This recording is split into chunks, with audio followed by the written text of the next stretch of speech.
Welcome back once again. This is WZ Sports Day, Philly 2025. Things took an interesting turn in basketball to say the least. Pink team with a huge upset win over the blue team, as well as a win over orange team as well, is still mathematically in this competition sitting at 3-6. Blue team having a slate of games that they're surely not happy with, 1-2 in basketball. That will bring them to 4-5 overall. They obviously still are mathematically in this competition, but they're going to have to show up in volleyball. Orange team knew that basketball was going to be a tough road. They were almost able to pull out a win against pink team, but were not able to get it done. They went 0-3 in basketball, so they fall to second place at 5-4 heading into volleyball. And finally, currently leading the charge is purple team at 6-3 after going 3-0 in basketball. And they, going in, are expected to be the strongest team in volleyball too, so they are in the driver's seat right now. Volleyball has been the last sport of the event multiple times. We've seen it culminate in some do-or-die, winner-take-all games in the past, and maybe we'll see that again here today, as the first game of volleyball will be orange team versus pink team, starting right now. And welcome back, everybody, to the final sport of WZ Sports Day Philly 2025. Once again, here we are finishing things up with volleyball, getting started with orange team versus the pink team. I am Kingler, joined by Doobie. What up? And no wasted motion here. We're getting started with this game, as Grimace is going to knock that one out. So orange will begin this one with a 1-0 lead, as Eirik is going to serve it up for the next possession here. Yeah, I think, so first thing to note is we tried to play this 3v3 at first. The court turned out to be really big. It's actually bigger than the one we had in Utah indoor. So you'll notice that Casper is actually going to play sporting his orange jersey from Philly 2022, the legendary orange team. Yes, the fabled orange team. Yeah, and we're going to continue all of these games 4v4 for the rest of the event. And I would say this pink team, I would say, is probably, I would say on paper, is probably the weakest team. So this is a really important game for them. The last time we saw Grimace and Aiden play, they had fairly mixed results, and Tuck has also had some pretty poor results in the past. So this is a really important game, I think, for Pink, because this orange team, the core of TK, Eirik, and Haller, I think is the most volatile group in all of volleyball. They're individually really good, but I think there's a lot of crazy,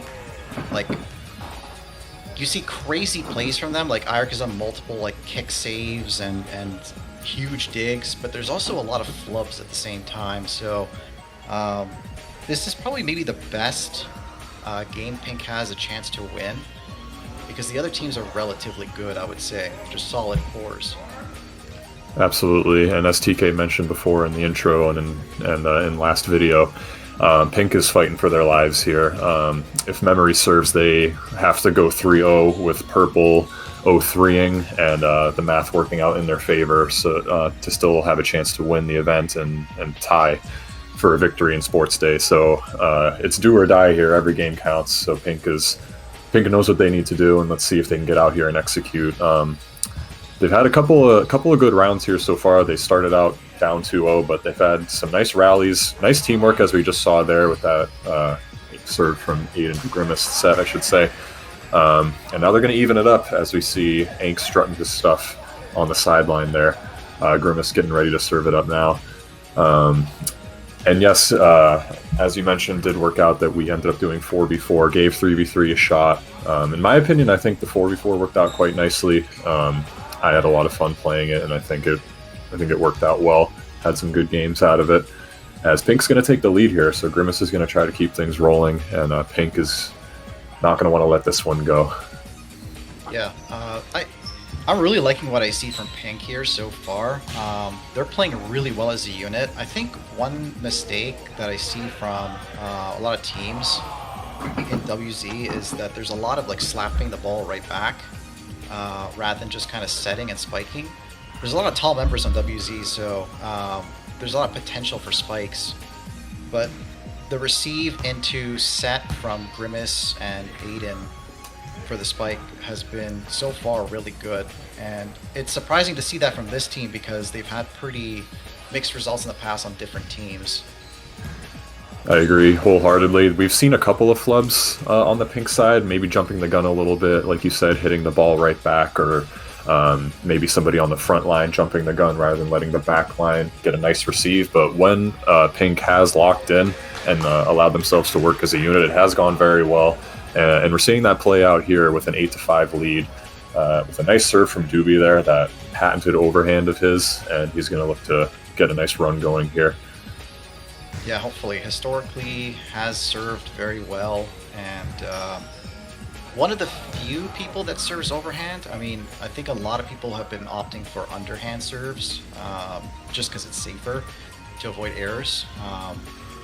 Wally and Brawley do have really good overhands, and we would expect to see those. Speaking of though, Eirik actually has a very sharp underhand serve. I was super impressed with it last time I saw him in Utah. With that serve, it almost feels like just an overhand with how low he keeps it at the net, and there you can see Dewey can handle it. This one was a lot less sharp, so he could handle it easier. Aiden not quite able to get that one over, and Eirik on a little run here serving is going to tie things up for Orange. I notice Eirik and Haller with a very similar type of underhand serve there. Similar motion, similar power, both doing a great job of getting it over, as I'm sure we'll see with Haller coming up here. But crazy sequence there. TK able to get it over with those quick reflexes, but unfortunately Casper not able to handle that one. Pink is going to retake the lead. Yeah, what a rally. Like, there was a lot of really good receives there on Pink's side, and in the end there, Casper just barely couldn't handle that one. So Pink keeping it really close. For a team that should be on paper not that great, they're doing super well, like a lot what I'm seeing here. That will go just wide, unfortunately, and again, I think it's just Aiden had the opportunity to just use a touch there and just bring it up, but he just decides to send it right over, and I think that causes a lot of mistakes, or also easy returns. Absolutely, and we saw, to your point earlier about Orange team being a little volatile and a little all over the place sometimes. You see Haller ended up on the ground a couple of possessions ago, but did a great job of keeping the ball alive, allowing Eirik to get the ball over. And we're seeing it again right there with the foot coming into play. Unfortunately, a little too much power there, as it does go out of bounds, giving a point to Pink, and they do have an 11-9 lead here. So we're going to see if Tucker is able to keep this momentum rolling here, serving.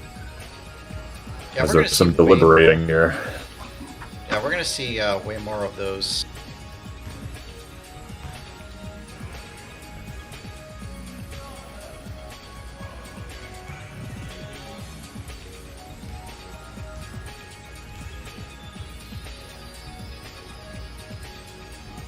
With that patented little push shove of his, that push serve, that has done him well historically. Does a nice job of knowing when to push it right back over. To your point earlier, sometimes it can be risky just hitting the ball straight back over without setting it to your teammates and getting the momentum rolling. But TK picked his spot there, and it worked out well. But Pink responds right away, retaking the lead. Orange has tied this up a few times, but they have yet to reclaim the lead. Pink not letting go of this one just yet. Yeah, apologies there. I lagged a bit. My internet is just shitting itself, but yeah.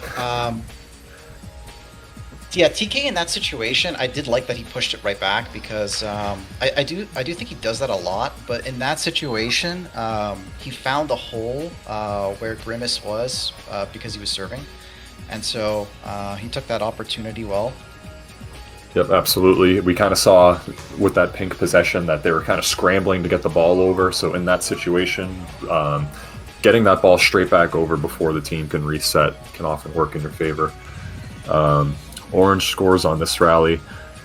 Seems to be some confusion over who's serving, but it looks like it is in fact going to be Casper. Let's see if he can get this one over. He had the height, but a little bit too much of it. That one's going to hit the ceiling. Point for Pink, and Doobie's going to come back up to serve here with a 14-12 lead for the Pink team. This is exactly where they want to be. As we mentioned earlier, they need to win every game from here on out to have a chance.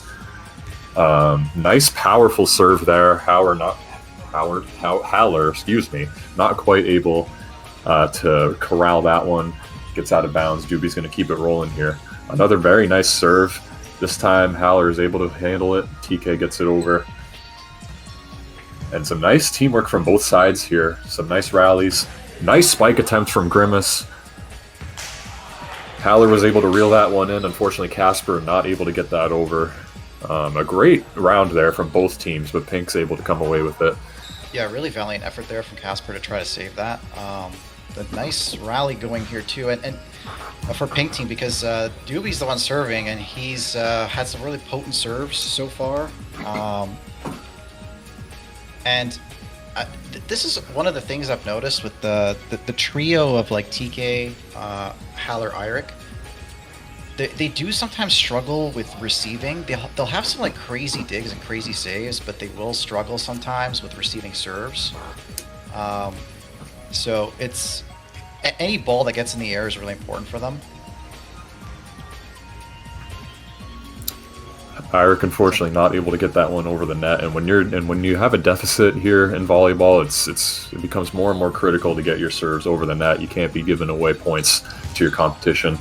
As Aiden with a nice serve there. Haller again, to your point, had one of the Doobie overhand serves earlier, knocked it out of bounds, but the next couple possessions really kind of reeled it in, and was able to get his team going with some good rallies. But we see again there, this time just not quite able to handle it, knocks it out of bounds, and Pink is going to hold on to their 3-point lead. And Haller once again with that slap serve, Doobie with a beautiful receive, Aiden with a nice set, Grimace over the net, and that's really been the bread and butter of Pink. We've seen a lot of success when they're able to get that train rolling. TK gets that one over very nicely. Looked like Haller and Eirik kind of couldn't decide who wanted the ball there, but they got it over. Pink able to handle it no problem, and unfortunately Orange is not able to handle that. And Pink is going to take a 4-score lead now. Let's see if Orange can fight back into this one. Yeah, fantastic team play from Pink. Yeah, as I mentioned earlier, I think I was really worried about this Pink team and how they were going to handle keeping the ball in the air, but they've been playing as a unit so cleanly. Just good receives into sets, into spikes, and they're not rushing with the ball, which is really good so far. And I think this is exactly what they need in order to beat this Orange team, because the more balls they can get in with good spikes and offense, the harder it is for them to, with their sort of like, you know, wishy-washy receiving, to keep it up in the air.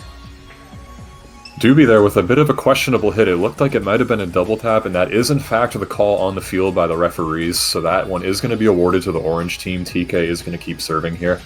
Doobie with an overhand receive that time, and it works out okay. Orange is not able to get that one over. That was, of course, the 4th hit by Haller, so that is going to go in Pink's direction. As Grimace is going to serve here. And yeah, to your point, it's become clear over these last few years that in WZ Sports Day volleyball, if a team really is able to kind of each person is able to know their role and really perform to their strengths, it tends to work out very well. It seems that with the Pink team, Doobie has kind of been designated as the receiver, with Aiden setting for Grimace to spike. And when everybody really kind of has their set role in place and is able to stick to it and stick to their strong suits, it often tends to work out very well. And we're seeing it here with Pink now taking a 5-point lead. 3 points away from a much-needed victory here. Let's see if Grimace can keep it rolling here. Eirik looked like in prime position, but unfortunately just doesn't get the receive he was looking for. And now Pink 2 points away. Let's see if they can close this one out. Yeah, what a huge win this would be for Pink, too. I mean, today was a good day for them so far with the 2 wins in basketball, which was unexpected. They did have a strong basketball team, but it was going to be a very uphill battle for them to get those. And now, you know, they're in a pretty much do or die situation. Like they have to basically sweep in order to take this event. So super important for them to get a win on what's arguably maybe their worst sport, and they do clinch it there. Pink takes the win, 25-17 there. We did have a bit of a miscue with the scoring. We were under the impression that Pink had 24. They actually had 25, so the game will keep going a little bit longer due to the error on the scorekeeping there. Yeah, it wouldn't be a WZ Sports Day event if it wasn't for... especially in volleyball, we have... almost every volleyball event has had a mishap on the scoring count. Absolutely. So our longtime viewers can go ahead and check that one off the bingo card, ladies and gentlemen, as we'll see if it ends up mattering, as now Orange is making a bit of a run here, scoring the last 2 points in a row. But that one, Casper not able to get over the net, and that will in fact do it with a final score of 26-19. So Pink taking care of business, doing what they needed to do, getting the win here, working as a cohesive unit and getting the job done there. Well done to them, as Orange taking a loss there, critical.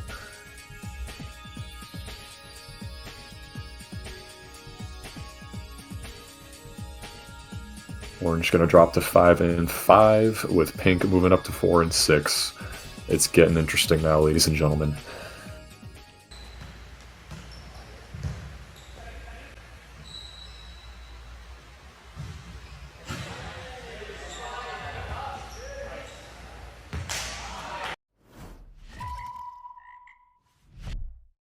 And here we go with Game 2 of volleyball. It's going to be purple team versus the blue team. Two teams that are definitely expected to do fairly well in this sport, especially the purple team. We've seen that lethal combination of Brawley and King have a lot of success together in this sport. But not going to start exactly the way they like, with blue taking a very swift 1-0 lead, but Wally not able to get that serve over, so that's going to tie things up right away. And Spec is going to get it started here for purple team serving. Yeah, super crucial game for blue team here, because they're 2 games behind purple, and purple is, I'm sure on paper, everyone consider them the best volleyball team by far, with that Brawley and King synergy that we see right there, but also Spec, who's been playing pretty fantastically, and I believe Sinclair has some experience playing volleyball too, so this is going to be a really tough matchup for blue, but winning this would be huge for their prospects to potentially win the whole event. As we see yet another foot there. Yeah. Another foot attempt. This one, yet again, a bit too much power, goes out of bounds. Purple with a quick 3-1 lead here. As we do see a Spec here teaming up with King again. We saw success with those two on the teal team in Raleigh in volleyball. So it'll be interesting to see what wrinkle Spec adds to the already well-proven synergy of Brawley and King here. As you mentioned, this team expected to do quite well in volleyball. We'll see if it plays out, because of course, as we know, in any sport, and especially WZ Sports Day, things how they look on paper don't always pan out. That's why we play the games. But we see it yet again, a beautiful set from Brawley, making King's job very easy. Use that height and wingspan to his advantage to just spike that one down at very high speed, allowing Purple to take a 2-possession lead here, and Brawley is going to keep things going with that overhand serve, but an error there as he knocks it out of bounds. Yeah, I was hoping to see Brawley bring his overhand serve out, because it was so crazy in Utah when we were doing it in practice, but he never decided to bring it out, and unfortunately here he flubs it, and I think that's going to kill his confidence. I have a feeling he's not going to return to that anymore. We'll see if that ends up mattering and how that affects the purple team from a serving standpoint, but we see once again a marvelous set there from Brawley. A bit of a janky receive there, but Brawley bringing some stability there, again making King's job so easy. That one, we've seen that quite a few times as well from Brawley with a set there. Probably intending to set it there, but gets it right over the net. A bit of a fake out there from King, allowing it to drop right in for another purple point. Yeah, and a smart play by King to just let it go. I don't know if that was intentional or not, but that ended up giving him the point easily, as he is going to be serving now and on a slight spree here. Yep, Purple going on a bit of a run, a quick 4-point lead.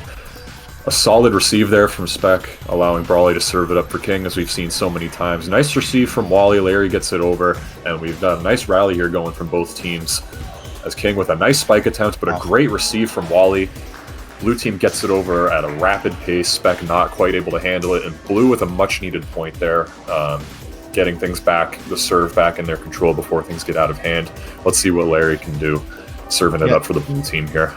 Super clean receive by Wally, but also I think I'm really liking what I see both from Larry and Ank so far, because they've had some fairly mixed results too, but their ball control so far has been really good. Ank's has had some good, not exactly spikes, but good kill attempts, and Larry, who's sometimes struggled with receiving, actually did a good job in those previous 2 points to keep the ball up in the air. And we're also seeing, because we haven't, Smash has no experience in the sport, but the few times that he's had the ball set to him, he's had some great spikes and a couple of good receives in the front line too. So this whole team is kind of playing solidly as a unit, and it's kind of surprising how much they're trailing in spite of that. It's just a testament to how strong this purple team is. Absolutely. As we're seeing a nice rally going here with nice receives and a nice job from both teams getting this ball over. Another foot attempt unsuccessful there. Great effort from Brawley hitting the deck for that one, but it does not get over. Blue is going to regain control of the serve here, down 3 points. We'll see what Smash has as far as serving goes. As always, going to go for the jumping overhand. Does get it over. Nice receive from Spec. Again, a beautiful set from Brawley to King. King's going to hit that one right back over into no man's land. Larry not able to get there. And Purple's going to take a 10-6 lead here. Yeah, and, Brawley once again serving. So Wally stepped up there anticipating that King was going to go for a spike, which is a smart play. But King ended up pushing it all the way back to the open space that Wally left behind, which was a really smart play by him. I think the only way that Blue can really do anything about that is to have Larry play closer to the middle and the back. But that's going to be a really difficult adaptation because Wally kind of... I feel like he's the only person on the team that's good enough to really receive a King spike. So I do like this idea of him playing sort of front middle in order to absorb that and then hand that over to Anks for this set. Absolutely. Wally, definitely the strongest on Blue team as far as volleyball goes. Definitely has to take over most of the court as far as his team goes. But so far the supporting cast doing a great job of keeping Blue in this game. Unfortunately, that one a little bit too high from Anks. Great attempt there at the set, as we see with the high five there. Great effort. Unfortunately, just a little too much mustard on that one. Hits the ceiling. So now King up to serve again with a 3-point lead for Purple. Wally receives it, serves it up to Anks with that patented overhead there. But again, Anks unfortunately not able to get that one over. Something he has historically struggled with getting that ball over. He does have the height to get a good spike and to really get that ball over. But for whatever reason, has always seemed to have a bit of inconsistency as far as getting it over the net. Sets that one for Smash, though, this time, who does get it over. Nice receive from Sinclair here, as King is able to place that one right into no man's land once again, borderline there. But it does get down in favor of Purple in the court there. So King's going to keep it rolling here. Smash narrowly missing that block there, too. That would have been really nice. We are also seeing something to note that I noted earlier is the ceiling on this court is much lower than when we played in Utah, and it's come into play a few times here. So when receiving those hard serves and spikes, players have to be careful not to knock it up too high. I am noticing here a clear strategy from the Blue team, or at least it's worked out that way, that a lot of serves have gone in the direction of Sinclair on the Purple team, who is, of course, the mystery and the wild card of this Purple team. We do know the other 3 members, all very solid, if not great, at volleyball. Seems a lot of serves have been hitting Sinclair's way, and a majority of them he has been able to handle very well, doing a great job of keeping the ball in play, allowing the rest of the team to do what they do best and get that ball over the net as a solid unit. So definitely a great sign there for the Purple team to see Sinclair really holding his own as kind of the X factor, the wild card of this team. Unfortunately, he's not able to get that one over. But if he can just keep doing what he's been doing as far as receiving these serves that have been going his way, then Purple's going to be in really good shape. Yeah, they definitely need that because one, I mean, volleyball is such a team sport. Every link on the team has to be doing well. Otherwise, teams can kind of exploit the weak points and just sort of target a certain player, especially on the serve. So it's really, really good that so far, Sinclair hasn't really had any major flubs at all. Very good sign for this purple team. Absolutely. However, Blue is doing a great job of not letting this one get away from them. They've had a lot of great rallies and have done a great job of getting the ball over when they need to and making it tough for Purple. They do give up the point there, but only down 4. Game still very much within reach. Spec with a nice serve there. He does get that one in the court. Wally taking the gamble that it would go out of bounds. Unfortunately, not correct on that one. And Spec's going to serve this one again, opting to go to the left side. This one, though, does not get over, and it's going to be Smash serving here. Let's see if he goes for that jumping overhand again. He had success with it last time. Yeah, if he has good power on that, that'd be really good because getting a lot of free points on the serve is such a huge boon to the team. Unfortunately, that was a good receive. That was a really good save by Spec there on that touch. Great job by Spec. There. Yeah, unfortunately, like. There's most of Blue teams. Well, I would say Larry and Anks have sometimes struggled on serve. They'd get some errors, and but Wally has a fantastic serve that can sometimes get a lot of free points, and it's a huge boon to your team when you have a player that can just kind of string lots of free points just off the serve. So if Smash's overhand serve ends up with some good power and some good served low, it'll make it really difficult for this purple team, and they can get a lot of free points. We do, unfortunately, they'll see a bit of miscommunication there from Blue. Nobody calling it right in dead center between all 4 members. Drops to the floor with nobody going for it. Can't afford to have mistakes like that against the purple team. But this time it does go in their favor. We haven't seen a whole lot of that yet today with kind of 2 people going up for a ball that was kind of anybody's to get. King able to get it over, but Blue swiftly able to place that one where in an uncovered part of the court, able to fit that one right in. And now we're going to see if Larry can get it over. He does. Brawley receives it. Sinclair with a nice set, but King unfortunately just not able to get that one over. You don't see that too much out of him. That is kind of his specialty, is just getting that ball over. But that one does not go his way. Does do a good job of it this time with a strong spike.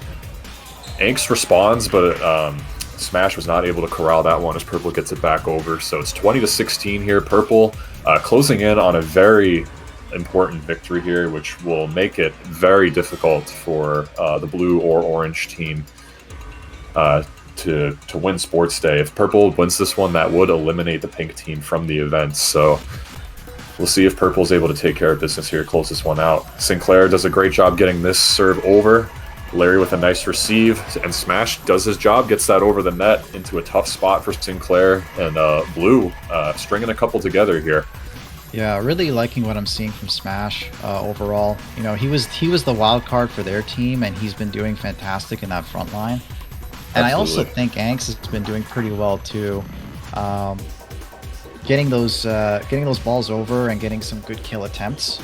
I do like that Anks in particular, when he slaps it back over, he's so tall that he can just make a regular ball going over his spike. And he's probably the only player that can do that effectively. So he might be the one exception of a player that I kind of like when he just slaps it back over. Nice set there, though, as he opts to pass it back over to his teammate. King not giving them any room to breathe, slaps it right back over. Wally with a nice attempt there, but it just doesn't go their way this time, as Purple now with a 3-point lead, closing in on victory here, 4 points away. Spec gets that one over, nice receive from Wally. Anks opting to set this time, a little bit risky as it was close to the net, and oh man. Oh wow. Go ahead and replay that if you need to, folks, but unfortunately, Smash landing right on Larry's foot, turning his ankle and very gruesomely, very poorly. He did end up, unfortunately, fracturing his ankle. Absolutely hate to see that, especially for a newcomer getting a deserved round of applause.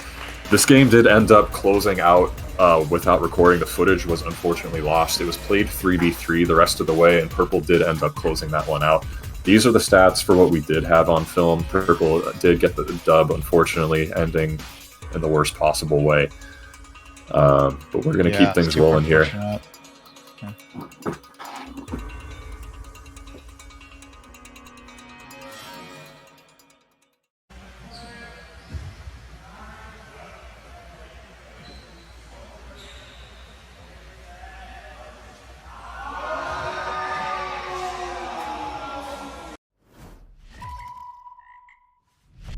Recording's on. Alrighty, and here we go with Blue versus Orange, and as we see, due to the tragic injury of Smash in his ankle, we are opting for some substitutes for Blue Team the rest of the way. Grimace going to be stepping in here for the Blue Team against Orange, who of course already has their own sub, for lack of a better term, with Casper here. They are going to jump out here to a quick 2-0 lead. And this game is huge for both teams, as Purple is closing in on the Sports Day victory, but now both these teams really need this game to keep their chances.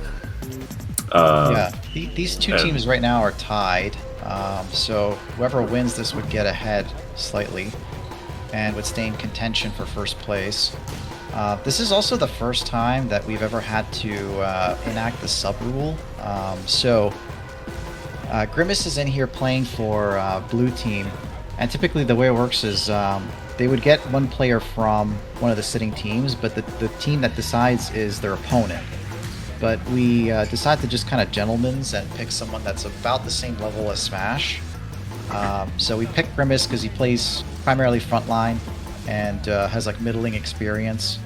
And we'll see how he does here, because he had a fantastic game in his first game against Orange. Not the start that Blue was looking for, though, as Orange, just within the blink of an eye, jumping out to a 5-0 lead.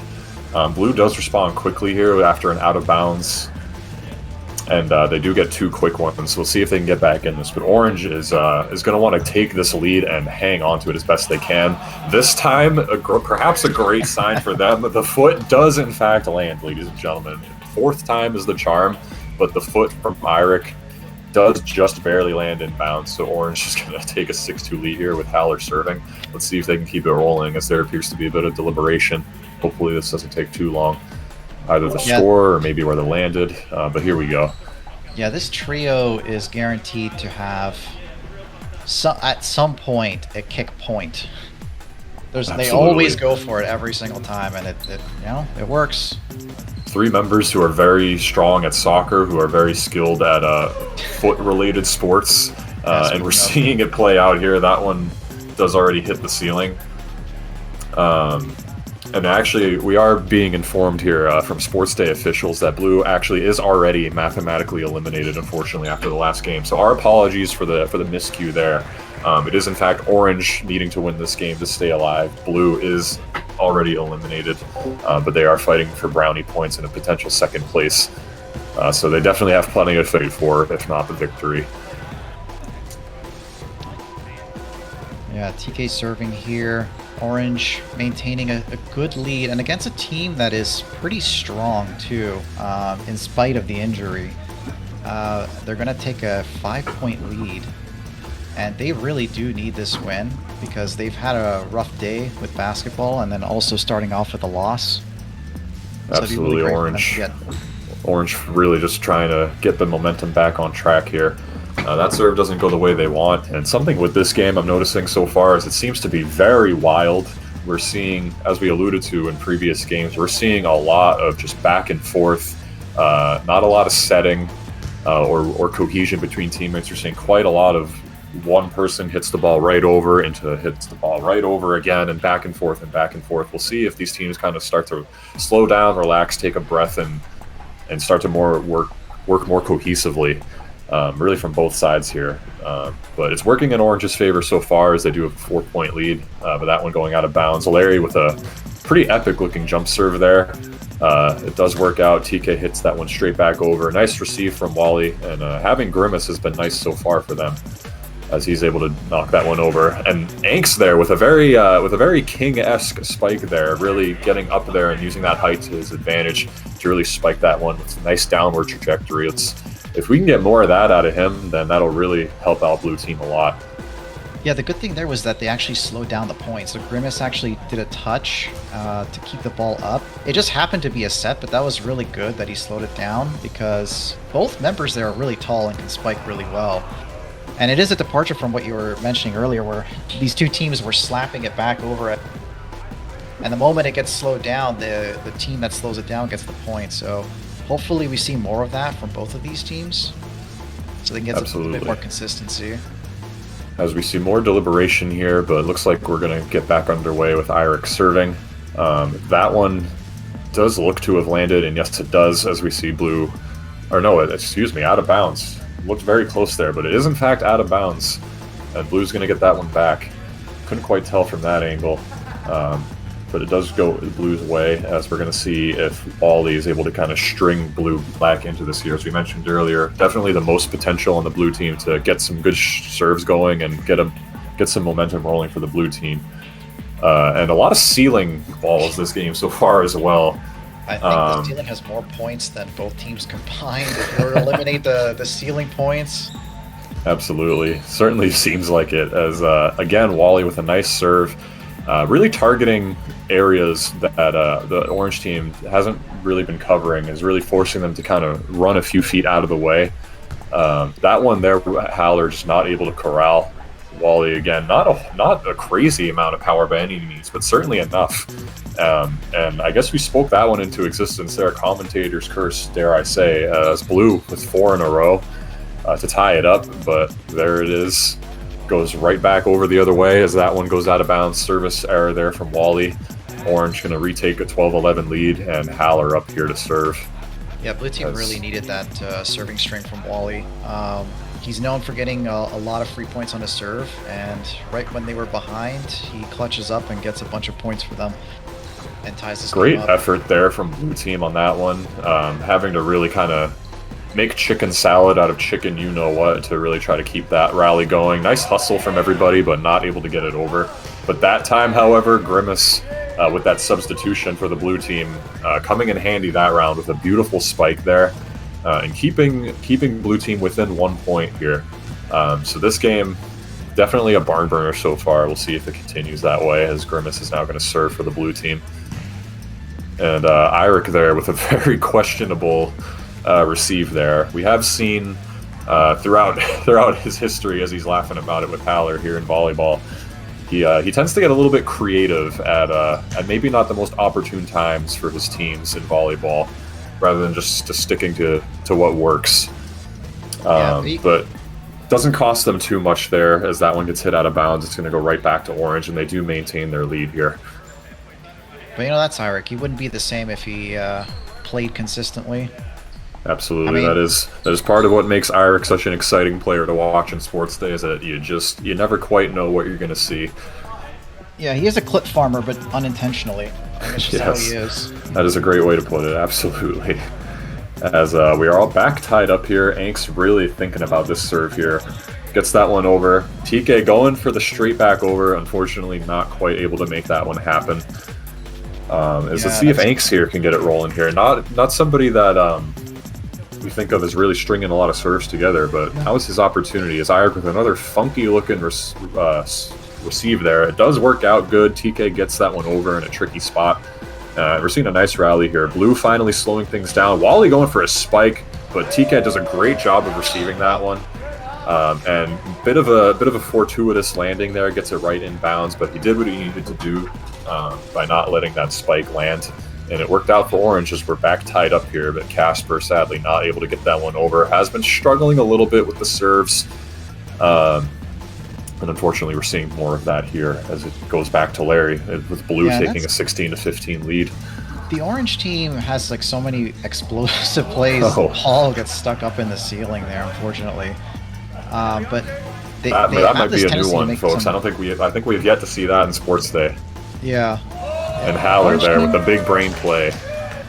Orange team tends to have these really explosive saves. That setup from Blue was super good at a few points back with the set into spike from Anks, but just an amazing save from Eirik. And it's just that's the kind of identity of this team. They'll just have these crazy digs that lead to points.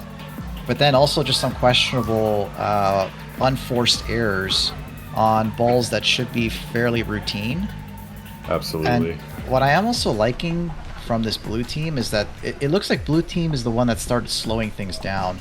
You're seeing a lot more sets into spikes. That point accepted, but yeah, Ank seemed a little bit unsure there. We've seen that the last 2 possessions there.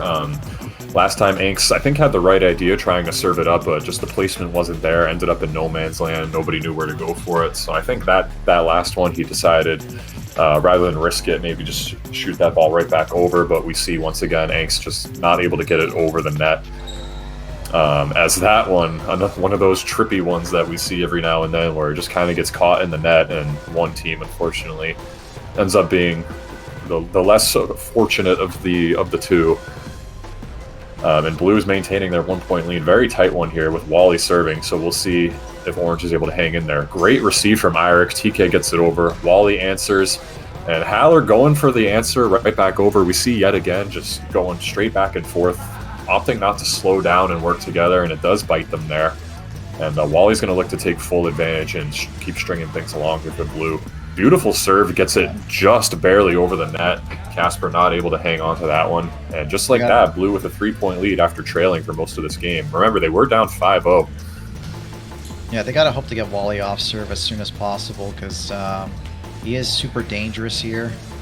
And that was a huge opportunity there from Blue Team to keep it going with a beautiful spike from Grimace. But Casper, with I think what might have been his best play of the day, being able to receive a very fast spike from Grimace, keeping it alive, but fortunately it doesn't end up working out for the Orange team. Regardless, Blue ends up winning the point, and Wally's going to keep it going here. This could be getting out of hand quickly for Orange. This could end up being the nail in the coffin. And again, folks, they do need this game to stay alive. The good thing, at least for Orange, is that if they do manage to get Wally off, the string of serves, like the servers afterwards, aren't going to be too scary, so they can turn this around. But unfortunately, yet another point for Blue Team. Yeah, that one very close, very borderline. Could have very easily landed out of bounds, but it does go the direction of Blue.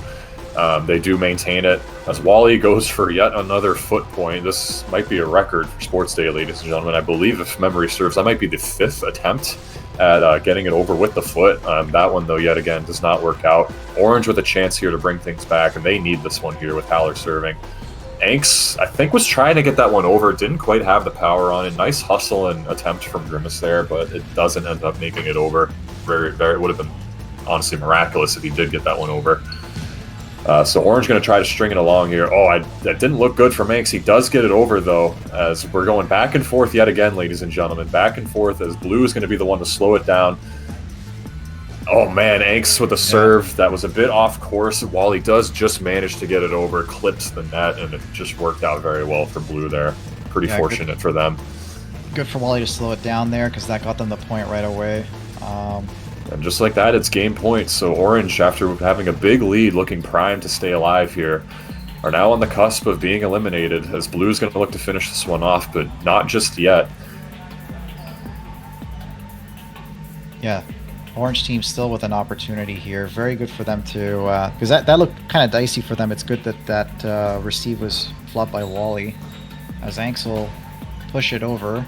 And actually a really good placement from Eirik there. Oh, never mind. The idea was great, but there was just a little bit too much power on that one. It does go over the white line, and that is going to do it, if I'm not mistaken. There is some deliberation on the call, but that is, in fact, good games.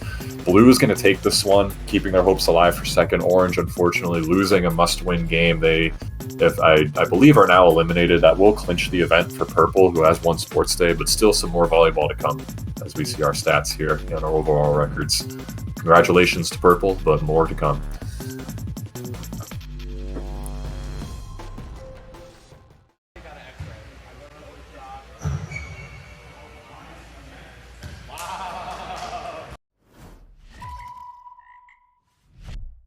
And here we go with Pink Team versus Purple Team here in volleyball. As alluded to last game, Purple did clinch the event with an Orange loss versus Blue in the last game, but Pink still plenty to fight for, trying to fight for a potential second place if things work out their way after looking dead in the water early on. But this one is going to begin with a purple point, as a lot of back and forth ball there, but King with some good placement there, getting that down. Aiden not quite able to handle that one. As Spec is going to serve this one up yet again, but a little too much juice on that one. Nice patience from Doobie letting that one land. 1-1 game, as we're going to see another overhand here from Doobie. Let's see if he can get things rolling here. Unfortunately not, though. That one not getting over. And now let's see what Brawley can do. Quite a few players here who really have the potential to get some serve chains rolling. Brawley being one of them. Let's see what he can do. Nice receive from Grimace. That one clips the net. Brawley going for the knee there. We're seeing everything today, folks, but once again, it's not going to land. Nice attempt, but... Yeah, upgrading to the knee now. Upgrading to the knee 69, as we did just see him on camera. It was an omen, ladies and gentlemen. As Aiden's going to opt for the left side here to serve, perhaps targeting Sinclair like we've seen before, but it is going to end up with Spec. Beautiful receive. A beautiful set, and King with a nice spike, but Aiden with a great job receiving that. Beautiful placement there from Pink Team, getting that one over, making it pretty much impossible for Spec, as we see just an awful sight there. The hobbling smash, who we would later find out did in fact fracture his ankle, wishing him the absolute best in his recovery. Yeah. It's going to be as really that one goes out. Yeah, it's going to be really interesting to see. The team play for Pink was super good in their first game, and I think they're going to hope to emulate that again, as we do see a great set into Spike from Grimace and Aiden. That is a very nice sight if you're pulling for Pink here. We haven't seen a whole lot of that yet with Aiden spiking, but even despite that, Pink has worked very well and looked fantastic today. So if we can see more of that as we do there with Grimace, then Pink is really gonna make this tough for the projected favorite of this game here with Purple. Really like what I'm seeing so far from Pink Team. If they can continue to work cohesively, get some really nice crisp sets, then they'll be spiking away, and things will be very tough here for Purple. Tucker with a nice serve there. Brawley, nice receive. Grimace gets that one right back over and does a great job putting that in a tough spot. Not really a whole lot Brawley can do there. We respect the attempt, but Pink here with a quick 6-3 lead against the projected favorite. Tucker not able to keep it rolling, though, and it's things like that, unforced errors like that will really bite you against a team like Purple, which, as we know, is so strong in this sport. Very nice serve attempt from Sinclair there. A little bit too much power, but if we can continue to see him getting it over like he has before, then that'll make him a force to be reckoned with on a strong team. Let's see what Grimace has in store here serving. Yeah, surprising to see Pink Team taking a lead here. You wouldn't expect it with what you see on paper, but we see it there again with a beautiful receive and set there, making King's job easy, serving it up right in his target area. And with that height, he's just able to get the ball with that downward trajectory at a high speed. It makes it so tough for any opposing team to try to receive. That one, though, going out of bounds. Nice try there from the Purple Team, but Pink going to get another point, keep their 3-point lead here with, I would say, their strongest server in Doobie. Let's see if they can keep it rolling here. And beautiful placement there. Just what Pink needs. They're going to need more quality serves like that from Doobie to make it tough for the Purple Team. Extending their lead to 4. Let's see if they can keep it rolling as referee Wally getting ready to get to work here. Yeah, every 3-point is going to matter here because this Purple Team 100% can turn it back around. They have just all in all just very solid receiving. We're seeing Brawley opt to play second back line, at least temporarily, before he walks up, which is a smart idea. They're almost playing a triple back line now to try to receive the serve and then set up for King, which I think is a smart play overall. They weren't doing this with other teams, but I think it is a smart adaptation for them. 100% agree. Brawley and Spec very strong with receiving, and we've seen a good job from Sinclair so far today. So just allowing King to kind of roam free at the front line where he is at his best will allow Purple to claw back into this game, as we're seeing so far. nothing by any means egregious from pink teams, but just a couple flubs is really all it takes here to bring purple right back into the game. And we see it again there. Aiden with a nice attempt, just not able to get that one over, a little out of place there. And just like that, a 5-point lead has dwindled to 1, just like that. Brawley on a bit of a run here. Pink though with a nice job here getting started on this possession, getting it over. Really nice rally from both teams here. Doobie with a nice attempt there, unfortunately doesn't place it quite where he needs to, and just like that, a 5-0 run from purple, and we're all tied up. And if you're pink, that's the last thing you needed to let purple right back in. Doobie walked up there thinking that a spike was coming from King, but King did the same play he did in his previous game where he threw it all the way back behind Wally against Blue. And I think it's a good idea, again, for these teams against purple to have a strong receiver kind of sit front middle to try to receive the spike, but it's still so difficult to do that when a clean set is given to King. And if you're pink there, that's just a heartbreaker right there. Aiden with a patented, dare I call it the Anks, with just a high speed over the head shot over the net there. With very high speed, but a great receive there from, I believe it was Spec, allowing purple to keep the possession alive, and they do end up winning the point after an out of bounds. But this one going out of bounds in the other direction, and pink hanging on to a 1-point deficit here. Purple went on a big run there, going on a 7-0 run to take a 12-10 lead. They are hanging tough here. So Brawley's run serving does come to an end. King opting to put that one right back over right away. Just barely getting that one in. Looked borderline there. Might have been out, but referees do rule in favor of purple there. No, that was just a bad eye. Bad eye by Doobie. He missed it there. He let it go thinking that it was going to go out, and fortunately it just barely stayed in. He had to receive if he wanted it.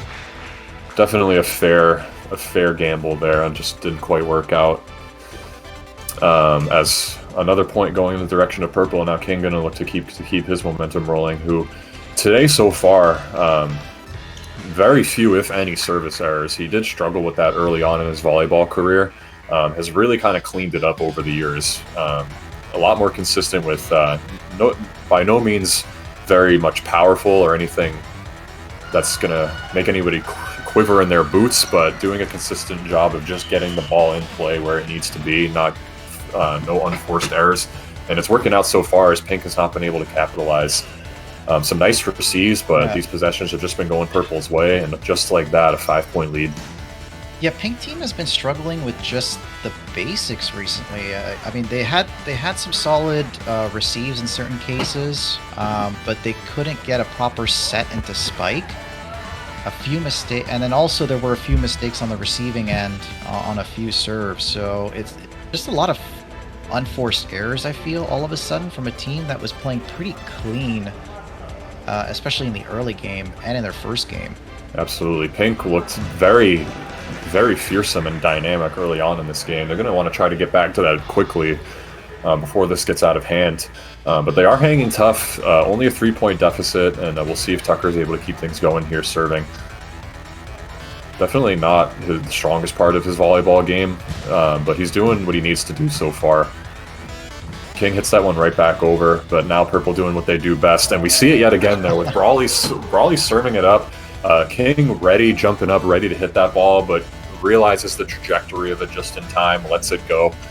I believe a few times we've seen that here today with purple.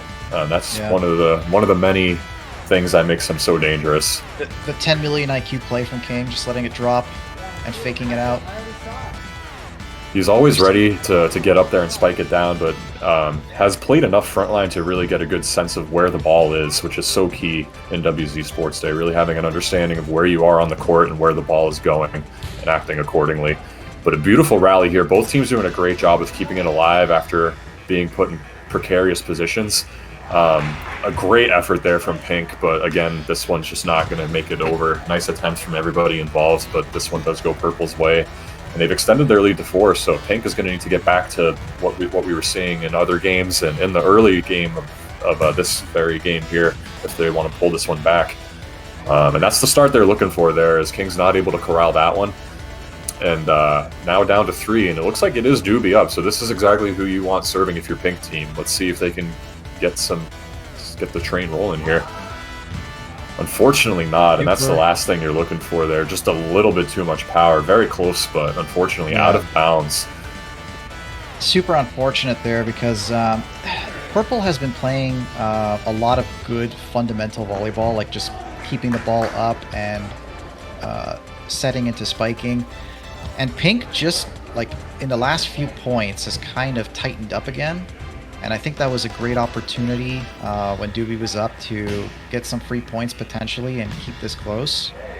But unfortunately, that service error is going to cost them. And that possession there, just the well-oiled machine at it again there with a great receive from Spec, a nice set there, from Brawley, allowing King to really get set and spike that one with some power. And it's always going to be tough for anybody to corral that when King's able to put some mustard behind it.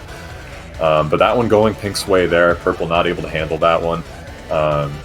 Would have been tough for Sinclair there. Can't blame him too much on that one. But it does go Pink's way. Looks like Tuck's going to be up serving again. We have a little bit of deliberation here, maybe some confusion on who's supposed to be serving. But it is going to be Tuck. We're going to get back underway with a 3-point lead for Purple. King opting to just shoot this one right back over. Aiden tries to answer, but it doesn't work out for him. And something I find very interesting here is with some of these taller players like Aiden and Anks, how frequently sometimes they end up hitting the net when trying to hit it over despite their height. Something you wouldn't necessarily expect on paper with their vertical advantage, but we have seen quite a bit of it today from quite a few players. Yeah, because you don't want to do a slow floater back over the net, so it's sort of like a semi-spike that they're doing, and it's a pretty risky play, because if you miss it, well, it just goes straight into the net, right? So I don't mind the attempt, but I do think it's better to slow it down and just set up for a clean spike. 100%. It's, again, I guess just like maybe nerves, or maybe like frustration from losing their lead, that they're just kind of playing too fast. Great job receiving the quick spike there from King, the purple special there. Doobie with a great attempt. Unfortunately, it does end up just flying out of bounds. So that's going to bring the advantage suddenly to 5 points. Purple 2 points away here from putting Pink out to pasture. Nice serve here from Spec. Solid receive from Grimace there, allowing Aiden to knock it right back over. But here we go again with Purple doing their damage, and there it is again. Yeah, nice attempt there from Tuck to get that receive, but unfortunately it was off. And Purple, 1 point away from sealing the deal. This will 100% clinch it for them. Crazy possession here. Pink doing a great job keeping it alive. That one, unfortunately, though, yet again a ceiling gap, ladies and gentlemen, as that will close it out for Purple Team. Moving to 8-3, they are now 5-0 on the day, and have really separated themselves here on day 2, as you see the stats from their victory here against Pink. Just a couple more games to go, as we'll see the records here flashing up shortly. 8-3 for Purple. Pink 4-7, but they do have a chance here to tie things up with the other teams and see what they can do.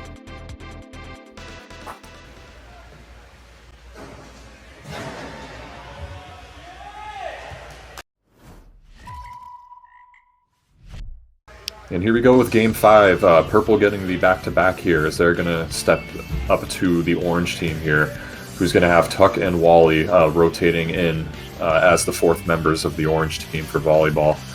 Casper opting not to continue for the rest of volleyball here for orange team. Purple going to get out to a quick 1-0 lead here, but orange answers quickly. Very nice job there from Eirik and TK, and great placement there from TK on that one, evening things up. Tucker making damn sure he high-fives Haller after that one, as TK is going to serve it up here with that patented push serve of his, which he's had great success with over the years. King knocking that one right back over, using that height to his advantage, and it pays off. Yeah, got to keep the morale up, because Orange has been having a rough day overall. They haven't won a game yet, both basketball and volleyball. Yeah, unfortunately that is right. Orange looking to come away with a big upset here and end on a high note, as we're seeing quite the crazy possession here as Purple does a good job of slowing it down, getting back to what they do best. Brawley's setting it up for King there, and he's able to finish it. And a 3-1 lead here for Purple. We'll see if Orange is able to get back into this one and not let Purple pull away early here. That one is going to go out of bounds, so just what you're looking for if you're Orange team. Definitely curious to see how Orange is going to handle strategy-wise this game, because this is a super tough matchup for them. And I don't know if they're going to make the same adaptation that other teams have been doing to try to catch King's spike by having one of their receivers play kind of front middle. If they keep 2 receivers in the back, then someone in the front line is going to have to try to dig that out, and it's going to be really rough for Orange team. Absolutely. It'll also be interesting to see, as we did see with the statistics flash, we do know Wally at some point is going to make his way into this game, so it'll be interesting to see the configuration of players on the floor once we get Wally in there, being that he just brings a different skill set to the table than Tuck, who is playing backline right now. So we'll see how him and Eirik, as well as the guys on the front line, are able to handle the patented Purple strategy. As we see it here, Eirik getting right in the middle, does a great job receiving it. Haller gets it over. Purple team does answer. We're going a bit buck wild here. Unfortunately, though, a bit too much mustard on that one from TK. It looks like we do see Purple celebrating. Looks like it was very close, but it does go in Purple's favor. A bit of deliberation here, quite heated, it sounds like, as the peanut gallery is really getting into it. I think we were complaining that there was no line judge, and so that had to be called on the field. It was very close. So I guess the anger is someone's got to go in the corner, and which is very reasonable and frustrating if you're Orange, for sure. But it looks like we do have some officials there now off camera. And again, another crazy possession here. Orange with a fantastic job keeping this one alive, but Purple's able to slow it down. This doesn't typically end well for the other team, and we see it again there. Or another heartbreaker there for Orange, as they do a great job keeping it alive, getting the ball over, despite a very tough circumstance. But Purple, the team that is able to slow it down, and when that happens, it's very tough to stop them, as King is up to serve here. Very clean play by King too. He aimed for the hole that Eirik left behind. So Eirik actually went front middle to try to receive that, and King just and there we see it. The hole. Spec with a nice foot. I believe that's the first one we've seen from the Purple team today, and that is a first. We see 2 foots in the same rally. Spec doing a great job keeping it alive for Purple team, allowing them to get it over.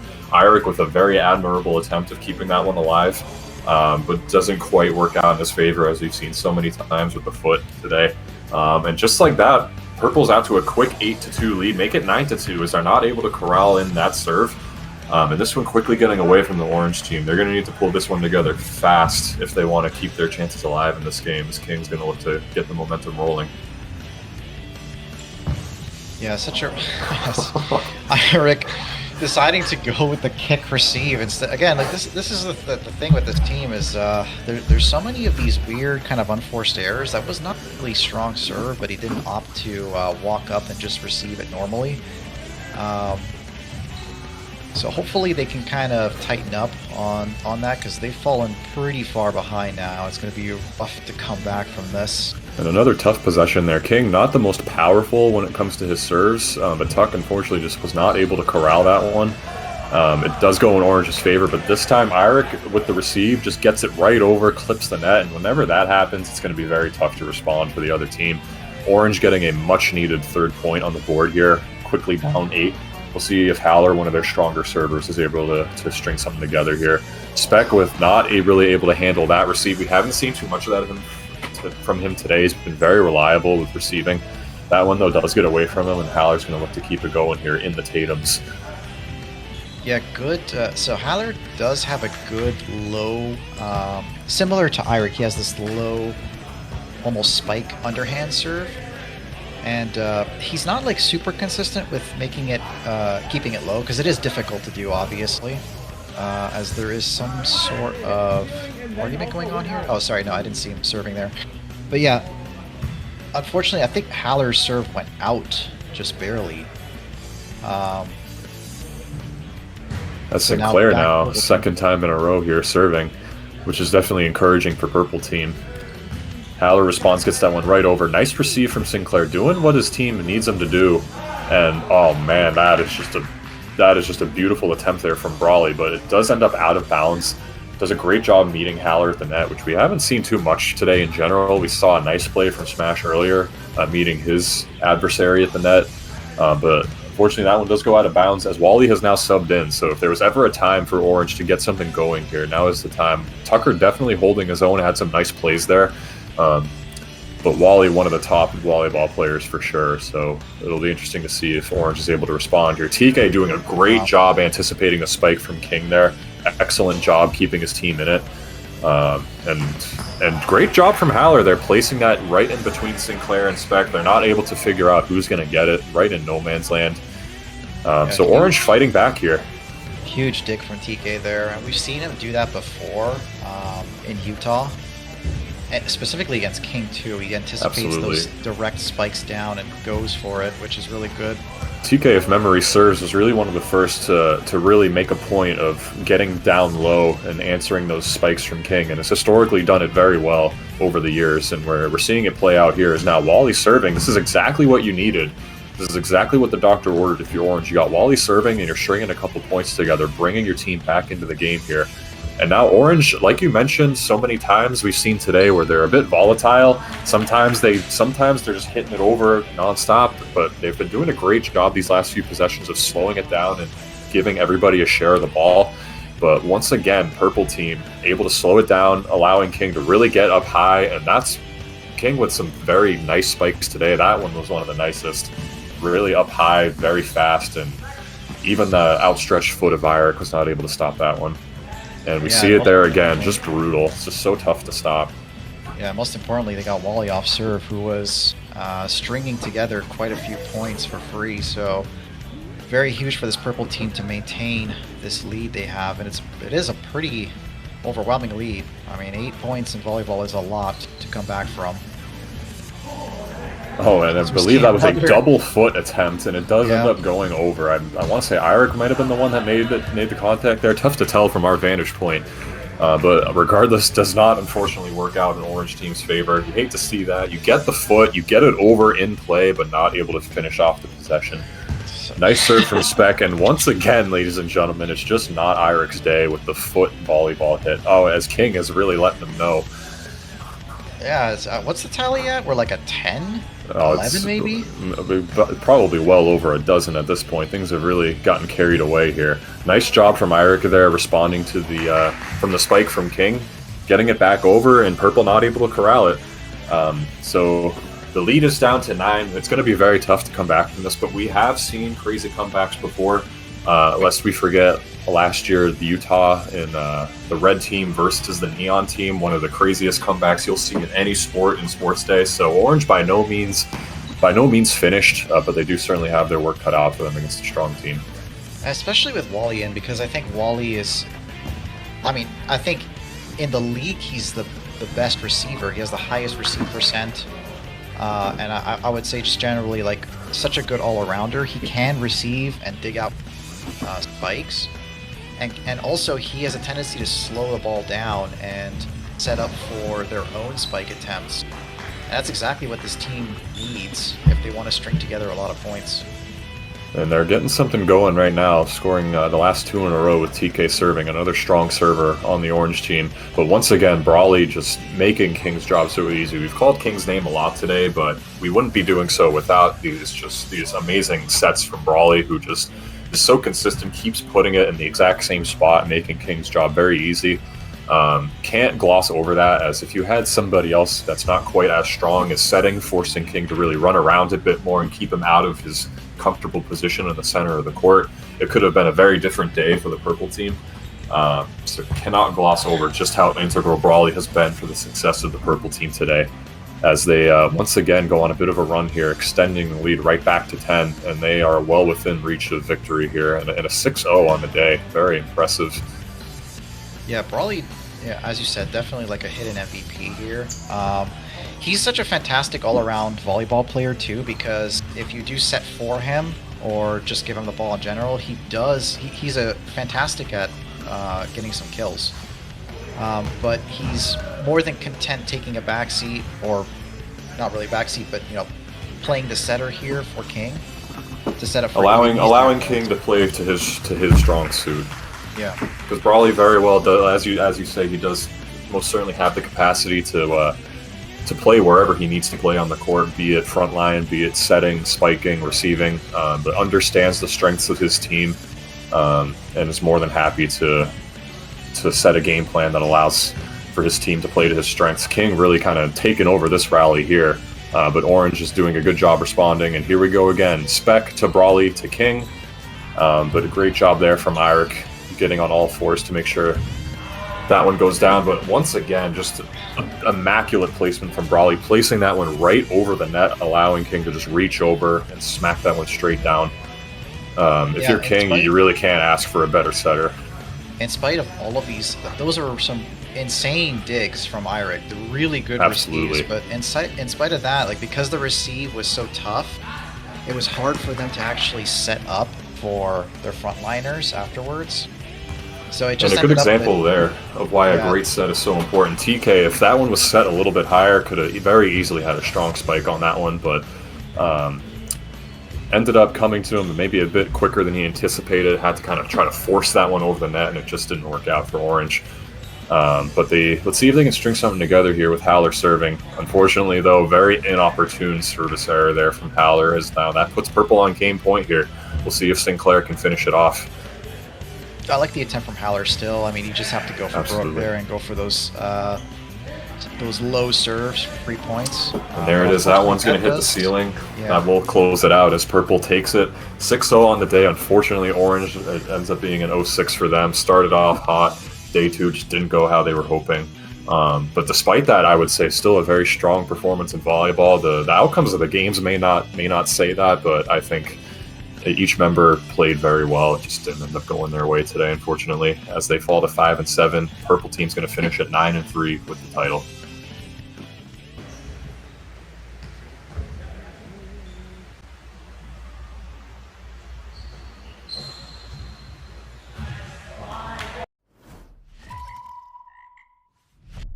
All right, ladies and gentlemen, and we are going to wrap things up here with Pink versus Blue.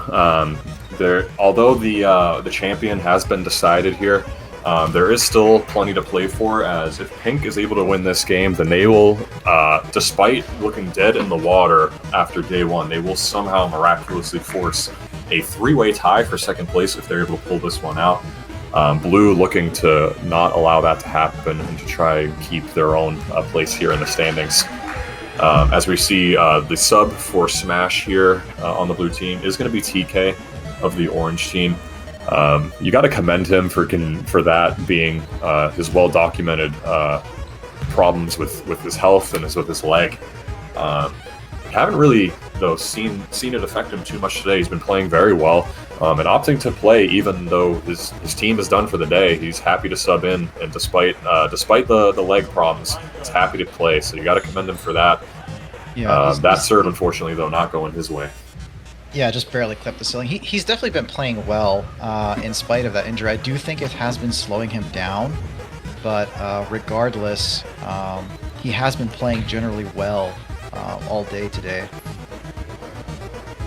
And you can see there, unfortunately, he does get slowed down, but does barely get it twice from the ground. And when you talk about hustle play, ladies and gentlemen, that's what we're talking about. Talk about a guy who's hobbled, who has a bad wheel on him, is on the ground, not giving up on the play, does a great job of getting it over despite a not the best set there from Angst, gets it over the net. Pink immediately answers, and TK, despite being on the ground, able to get that one over. I mean, what more can you ask? Yet another foot attempt there. Once again, very low percentage of success on the feet today. But you gotta respect the attempts. We're like 15 attempts, 16. Maybe we've even hit 20, folks. Who knows? Keep a tally at home if you haven't already. As Blue is going to score here, we have a bit of a barn burner here to start off in the early game. As we're going back and forth here, Blue with an early 4-3 lead. As we're going to see Larry come into frame there with that full body effort on his serves. You gotta love what you see there. As Angst with a great fake out there. I've seen a lot of that from Purple Team today, but Blue pulling a page out of their book. I mean, Serving just that one up right over the net. Inks ready to pounce, but didn't need to. Perfect placement there.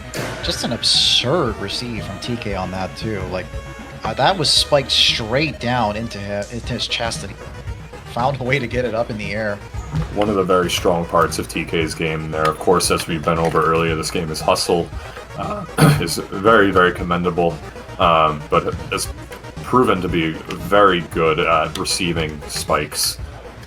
And we're seeing it play out here as Blue going on a little bit of a run here with a 6-4 lead.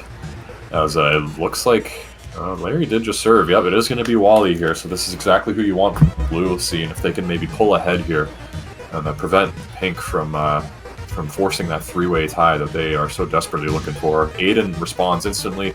Wally going to slow it down, but Ank's not able to get that one over. Yeah, I think these are some really evenly matched teams, and I wouldn't have said that at the very beginning of this. Kind of questionable where Pink would lie in volleyball, but I do think these two teams are very closely matched. So it's making for a close game. Absolutely, as we're going to see that patented push from TK here. Just squeaks that one over the net right into a brutal position where it's going to be very tough for Pink to answer. They're not able to. Those ones are always so tricky because it's you either get it just right over or it comes up short. It's very risky, but it does go in Blue's favor there. As we're seeing a lot of back and forth here. That one kind of in no man's land for the Blue team. And Pink's gonna look to get back on track here. Haven't seen them serve in a little while. That one just barely clipping the ceiling. We've seen a lot of Grimace's serves especially come very, very close to the ceiling today. That one unfortunately not going his way. Yeah, still keeping it very close in spite of that, but I do think that so far there's been some sloppiness in Pink's play kind of across the board. We were seeing some pretty good team play with receiving into set spiking, but a lot of, like in that situation there, for example, that is not necessarily a tough serve to receive, and just Doobie wasn't ready for it, and they gotta tighten up if they want to keep this close. Anks here going on a bit of a run here, and you love to see that. Anks, who is, you can definitely see just from the body language, has been kind of kicking himself with some of the missed opportunities today. A little inconsistent and shaky at times, but this is definitely what you need for Blue Team to try and pull away here, is for Anks to really lock in. And he's doing so far with the serves. Able to get that one over, again, in a really difficult spot. Great pinpoint accuracy there on the serve from Anks. Aiden, not much you can do there. That one goes flying out of bounds, and a huge lead here for Blue. So rough for Pink. Like, there's just a lot of small unforced errors that are just leading to free points and falling further and further behind off of it. Does come to an end there, though, as Ank's not able to get that one over. It's going to go back into the hands of Tuck, who, oh man, and that's just brutal. We see it again where it just clips the net, and if it clips the net and gets over, it's going to be very hard to answer. We'll see if Tuck can get some momentum rolling here for the Pink team, who's looking to get back on track and stop these unforced errors, as you alluded to. Yeah, it's crazy how often Tuck gets those too. Those serves that hit on the line, everyone kind of lets them go. Like every sports day volleyball event we see him play, he does that. You gotta wonder how deliberate it is, but unfortunately we have a bit of an unceremonious end. Our apologies for that, ladies and gentlemen. Pink actually did go on to win this game despite their large deficit. We unfortunately don't get to see their amazing comeback as the footage was lost. They do go on to win though, forcing the three-way tie. All three teams, Blue, Orange, and Pink, finishing at 5-7, and your champions of Sports Day 2025, the Purple team.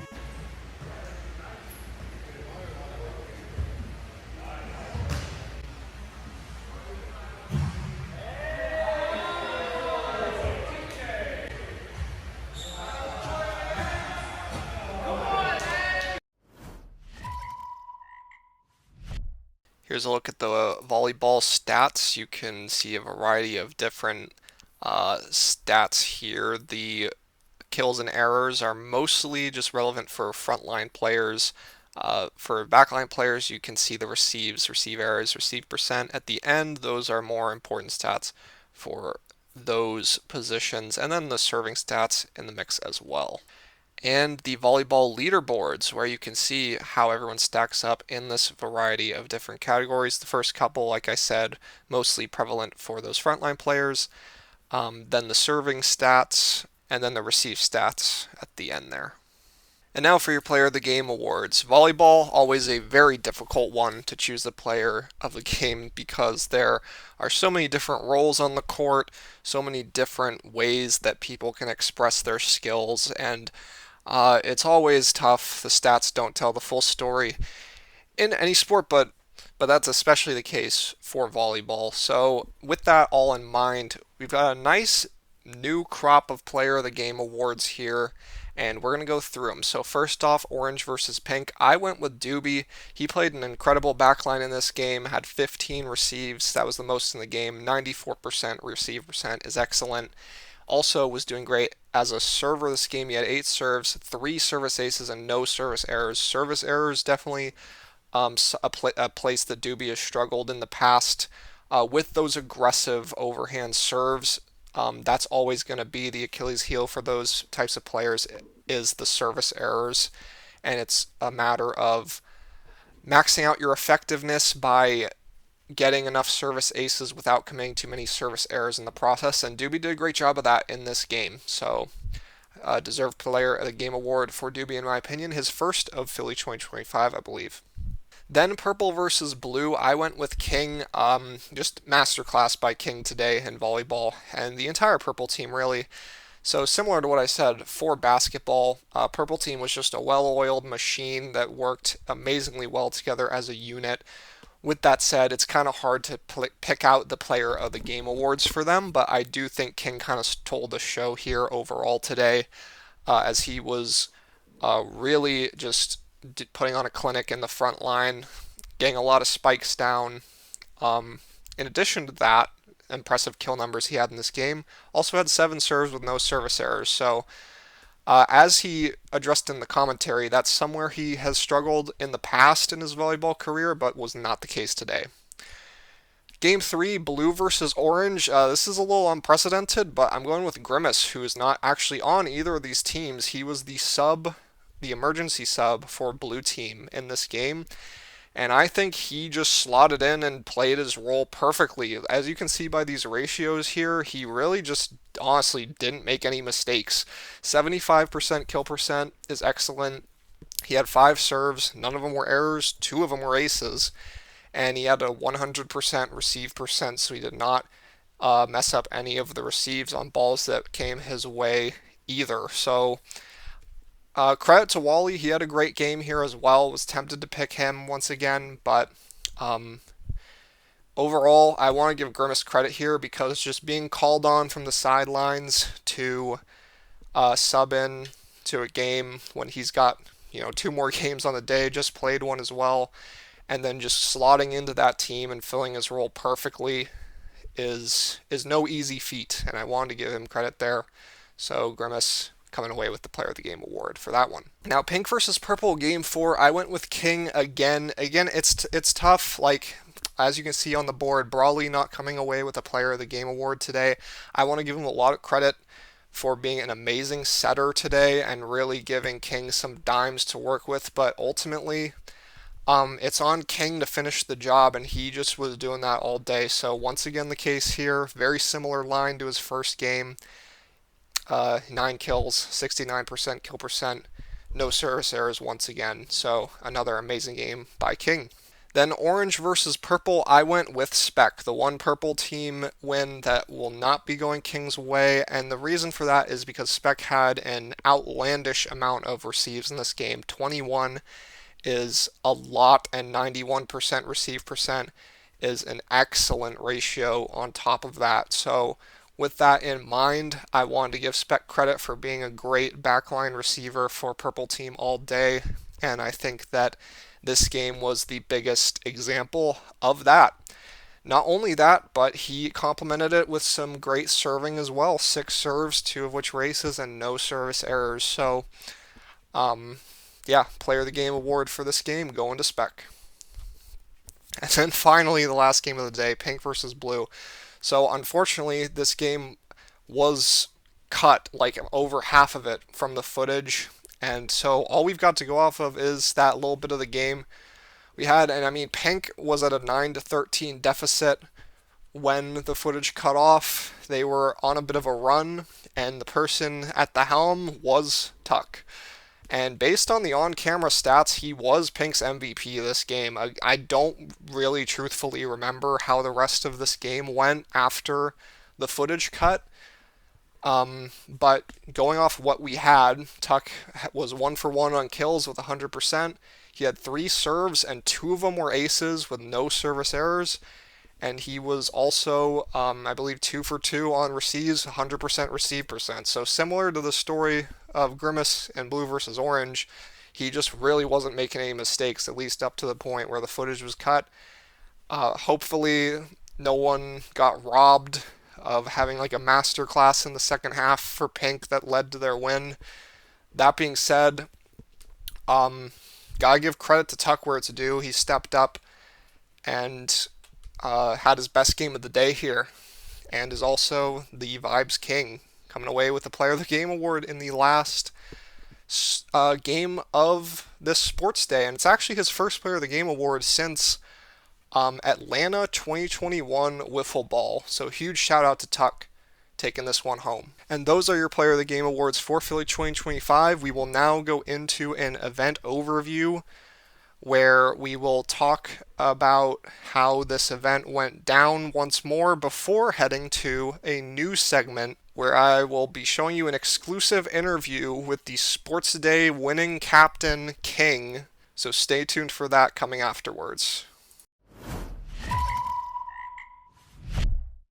So now it's time for the event overview for WZ Sports Day Philly 2025. I rambled a long time on those Player of the Game awards, and we've still got about a 20-minute interview coming up, so I will try to go through this a little bit quicker than I normally would. Starting with Wiffle Ball, as you may remember, we had a really interesting start to the event with no team going 3-0. Instead, we had 2 teams going 2-1. Blue team, orange team, and purple team kind of beating each other in a triangle formation, and pink team unfortunately taking some heat, going 0-3 while not really having any close games in the process. They did not have the start to Sports Day that they envisioned. As for the other 3 teams, orange team and purple team, I think both were happy with 2-1 here. Blue team were the favorites, hoping 3-0, did take an upset loss to purple team. But ultimately, all these teams could go into soccer with their heads held high. And in soccer, orange team got the better of everyone with a 3-0 record in those merged soccer games. Now, with that being said, there were a couple really close games here, with a 4-3 victory followed by a 3-2 victory that really could have gone either way. We could have been seeing maybe a triple 2-1 here, or even like pink team coming away with a 3-0. There's a couple different things that could have happened based on some slight swings in the results here. And ultimately, orange was the favorite in soccer. They were expected to be the highest probability team to 3-0, but we could have easily seen a world here where maybe a pink or a blue slipped and fell to 0-3 while the other teams all went 2-1. That is not what happened. Instead, orange team came away 3-0, which they're obviously happy with. Every other team went 1-2, which I wouldn't say they're particularly happy with, but you at least, say, well, at least we didn't go 0-3, let's look to day 2. And on that day 2 is really where things started to fall apart for the orange team, going 0-3 in basketball. Purple team, on the other hand, really accelerated into basketball with that 3-0 record. Pink team actually with a nice 2-1 in basketball. That wasn't really expected to happen before the event, but they got a nice upset win over blue team, snapping Wally's 10-game basketball win streak. So huge props to them for that. And they just barely lost to purple team, so it honestly reasonably could have been pink team coming away with a 3-0 here, which would have made things very interesting heading into volleyball for them. But unfortunately, kind of too much damage done on that day 1 for them to really have a realistic shot to win the event. But despite that, looking to volleyball, Pink Team got some work done again. They went 2-1 again in volleyball, and going into the event, I think Pink Team was expected to be the worst volleyball team. Even their captain, Grimace, in the pregame interviews said that he thought volleyball was going to be their weakest sport. But they really showed up today. Maybe the switch to 4v4, which was originally supposed to be 3v3, helped them. On the other hand, definitely did not help Orange Team, who had another 0-3. So having an 0-6 day 2 to which was a big fall from grace from their 5-1 day 1. They struggled for sure, and Casper, who was their stand-in fourth, definitely showed some significant struggles in volleyball, so you have to wonder how that maybe affected their team overall. Blue Team as well, maybe doing a little bit worse in volleyball than they would have been expected to coming in. Also could have been potentially hurt by that change, but ultimately it was Purple and Pink who had the best showing in volleyball, and I mean Purple really dominant in volleyball here today. They didn't really have a particularly close game, I think. I think their closest game was against Blue Team, which I believe was 25-20 or something along those lines. Don't know exactly, since that one, the end of the footage was lost. But yeah, they kind of just took care of business. They were expected to be the strongest volleyball team, and they certainly showed that here today. King and Brawley, I believe, with this 3-0 are, I want to say, 7-0 in their last 7 volleyball games dating back through LA 2024. If you factor Raleigh 2023 into the equation as well, Brawley's current volleyball win streak is actually 9, because his green team went 2-1 there, winning their last 2 games. So that's an active 9-game winner for him. Kings is unfortunately 7, since the teal team there lost their last game to Brawley's green team, actually. But nonetheless, they do a lot of winning in volleyball. That was the case here today. So here's one more look at the final standings. After all that good stuff shook out, we have Purple Team going 9-3. A really dominant performance overall. They ended up just really running away with it at the end. And after that, Blue Team, Orange Team, and Pink Team all tied for second at 5-7. And I think all these teams would have wanted more, but at the end of the day, not the worst outcome for these teams. So that will be your event overview for WZ Sports Day Philly 2025. Now to get to the exclusive interview with King, captain of Purple Team. Alright, we're doing a new segment for the first time on WZ Sports Day, and that is the post-event winning team captain interview. In this case, that is the Purple Team with team captain King. He's on a little bit of a run here with a few sports days in a row, so we're going to talk to him a little bit about that, among other things, in this post-game interview. So, on that note, the first question, we're going to start simple. We're going to start very simple here with, how does it feel to win your 3rd consecutive sports day in a row? It feels great. It feels great. It's kind of coincided with a bit of an improvement on my end, just as far as overall value as a player. So it's felt good after a long stretch of kind of coming close but not being able to get the job done with a sports day victory, to now feel like Brawley and myself has kind of like etched our spot in sports day history, dare I say. It feels very good. And it's also very motivating, because with that comes the question of, okay, but like, can he get the job done without having Brawley there with him? Yeah, sure. So it feels very good to have had a lot of success recently. But now I'm kind of excited to go forward, see if I can kind of keep my stock where it is now, if not improve it further, and see what I can do with some different supporting casts around me, and see what the future holds. Yep, I definitely also had that feeling the last couple sports days of like wanting to see like the teams be a little different. Overall, we've seen a lot of repeats, you know, between like you and Brawley and etc. Mihal or Eirik, Anxwall, Larry, like we keep seeing like the same kind of stuff. So hopefully next summer we mix it up a bit and get to play with different people and see some, you know, shaken up results maybe as a result of that. The next question is going to be a little more specific, just alluding to the pregame captain interviews a bit. You and I both said that the opening game of Orange versus Purple and Wiffle Ball was going to be like very important, arguably our most important game of the whole event. How was your team feeling mentally after losing that game, and also with a difficult game against Blue, which you probably expected to be a loss, looming? So I think something that has really aided the success of myself and Brawley a lot is that I think we both are kind of on the same wavelength when it comes to kind of being even keel and trying not to let a win take us too high or to let a loss bring us down too low.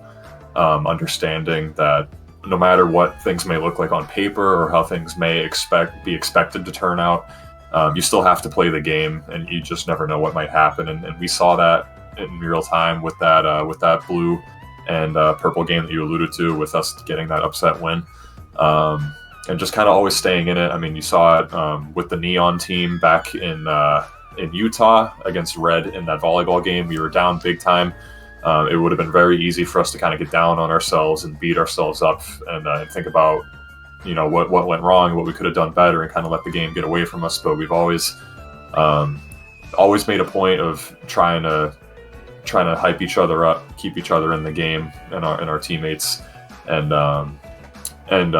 just stay the course and not, if a game's going rough, to not stay down and try to fight back, and if we're going really well, to just stay locked in and not start to get lackadaisical. And I think that's really helped us out a lot, because so to answer your question, I think we were feeling okay. Obviously not the result we had hoped for, and we knew it was going to make the event a bit tougher having lost that game. But we knew there were still plenty of games to be played. You never know what could happen in any given game on any given day. We didn't let that affect us too much. We said, okay, you know, tough, but on to the next, and hopefully we can maybe pull something out. And thankfully we were able to. Yeah, I mean, that was a huge win against Blue, and we've seen teams in the past kind of like phoned it in against Wally, I would say, a few times, like over the last few sports days.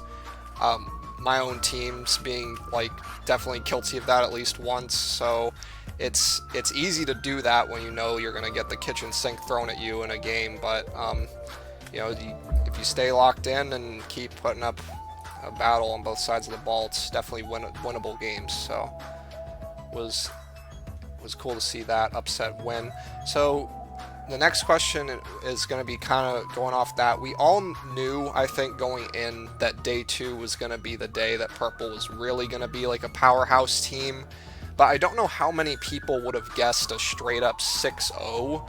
So what kind of record do you think your team could have left day 1 with, so after Wiffle and Soccer, and felt good about your chances going into day 2? I think anything worse than 2 and 4, it would have been very, very tough to really see a way forward. Of course, the math works itself out. I'm sure there was a way, but I'm sure it would have been very difficult. So coming out of day 1, 3 and 3, knowing that we could have very easily done worse and not had those as good results, and knowing that even despite feeling good about that record coming out of day 1, that there was still things we maybe could have done better in that day 1. I think we felt good knowing that we were heading into our strong sports at an even 500, knowing that there's a very good chance there. But yeah, I think when you start to fall into a big hole, like a 1 and 5 or an 0 and 6, is when it starts to become, I mean, even no matter how locked in you are, when you start to fall that many games below 500, it can be very tough to really stay motivated and stay locked in and kind of keep your head up. So I think anything worse than 2 and 4 probably would have spelled disaster for us, barring a miracle. Yeah, I think that's around where I was at too. Like 2 and 4, you can definitely still like easily go like 5 and 1, and you have 7 wins, or you could go 6-0, you have 8. But at 1 and 5 is when it starts really getting scary. I agree with that. So the next question is more like an individual question here in the middle. I think that over the last few sports days, we've seen massive improvements from you in particularly basketball and volleyball that have contributed to these wins. What is the biggest thing, it could be any sport, that you want to improve on for the next sports day?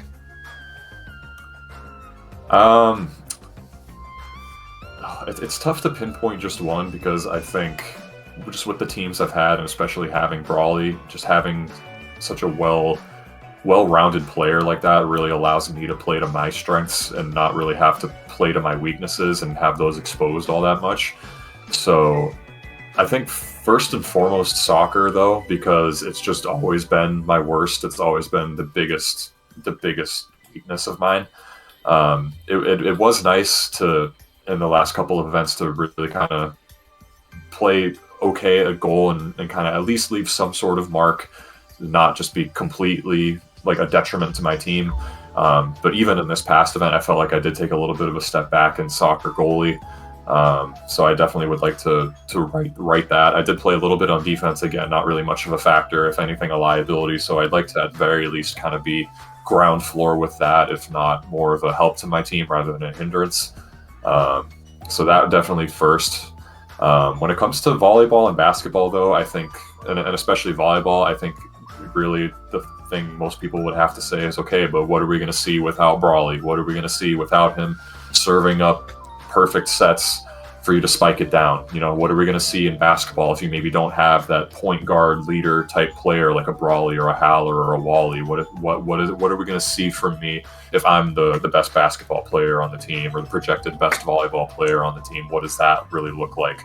So, and Wiffle, I mean, just staying the course. I mean, I think it's well documented that that's pretty much my strongest when I'm really locked in hitting. I want to just kind of stay the course there and keep that rolling. But really, all of the other three, I still feel like, even despite all the great success lately, I still feel like I have a lot to prove in all three of those. I'm looking forward to getting the opportunity. Yeah, it's definitely fair. I was curious if you were gonna go to the soccer as like obviously your weakest sport, or if it's kind of a mentality where you accept like, whatever, soccer's not for me.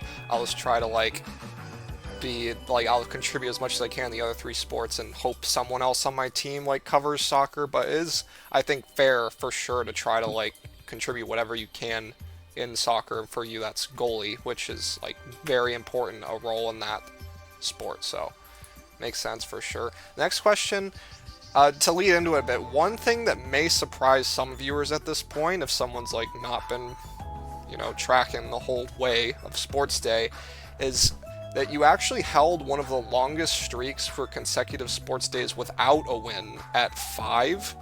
And currently there are 2 active streaks that are longer, and that's Eirik and myself at 6.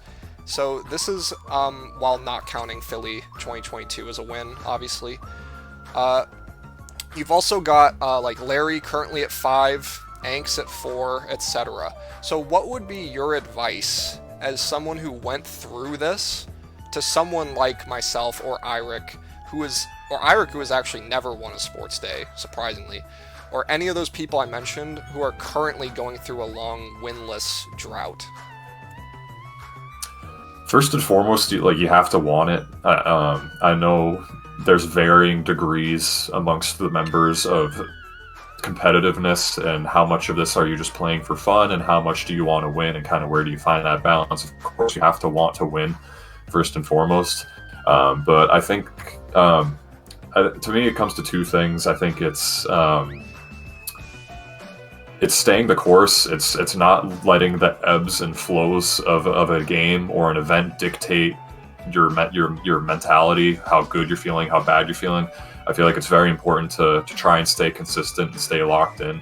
Understand what your strengths and weaknesses are as a player in a given sport, and that sometimes even though you might be projected to be really good at something, or your team might be projected to be really good at something, sometimes it goes that way and sometimes it doesn't, and just accepting that that's just the nature of sports, and that you can't afford to get too upset if you didn't win a game that you were projected to win, or getting too upset that you maybe didn't live up to your potential in a given sport or in a given game, and just staying the course.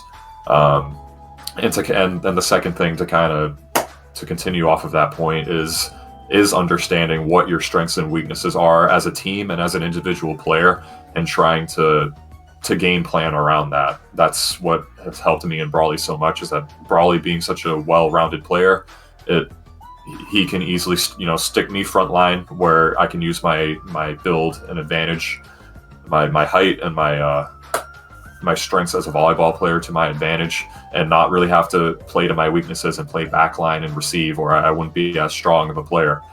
And allowing like a Spec on purple team, or Doobie on a neon team, or Howler on black team to really kind of carry that load and play to our strengths. Or in basketball, similar thing. Brawly and Howler, for example, much better kind of ball handlers and all-around players, where I really shine more in the paint and using my size and my height, and being able to kind of stay there and play to my strengths and not play to my weaknesses. So once your team has kind of been drafted, try to go into those sports when you're game planning, figure out what am I good at, what am I not good at, and how can we game plan a given game or a given sport to try and play to everybody's strengths and minimize everybody's weaknesses, and strategize, and not just kind of just waltz into a game and hope for the best, or just, oh, well, this team has this player, so we win this game, or this player has this, we have this player, so we lose this game, or whatever it may be, and not subscribing too much to what's on paper, and really putting your best foot forward.